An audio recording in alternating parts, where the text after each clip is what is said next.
नमस्कार सगळ्याले आपलं स्वागत आहे कार्गो ऑपरेशन पार्ट 2 मध्ये. सध्या प्रेशर गेज 4 वरून 4.5 पर्यंत गेला होता. त्यानंतर आम्ही टँकच्या दिशेने रवाना झालो. टँकमध्ये डोकून बघतोय तर काय, अंधेरी रातों में काला तेल कहा दिखता है भाई. मग त्यानंतर आमचा कॅप्टनचा रेडिओवरून आवाज आला, ऑल ओके. मग आम्ही म्हटलं everything okay sir, everything okay. त्यानंतर आम्ही पंप रूमच्या दिशेने रवाना झालो आणि पंप रूममध्ये घुसताच आम्हाला थोडं वेगळं वेगळं जाणवलं. मग त्यानंतर आम्ही थोडं थांबून थोडासा वास घेतला तर आम्हाला सगळं ओके वाटलं. कुठला गॅस आतमध्ये नव्हता, त्यामुळे आम्ही सरळ जाण्याचा प्रयत्न केला. सरळ गेलो आम्ही तर समोर बघतोय तर काय, सगळं ओके, एव्हरीथिंग इज ओके.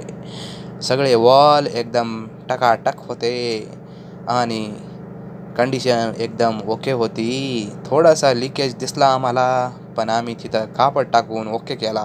आता माझी एनर्जी एकदम लो झाली होती. मग आम्ही कडक कॉफी घेतली आणि कामाला लागलो. भेटूया पुढच्या भागात.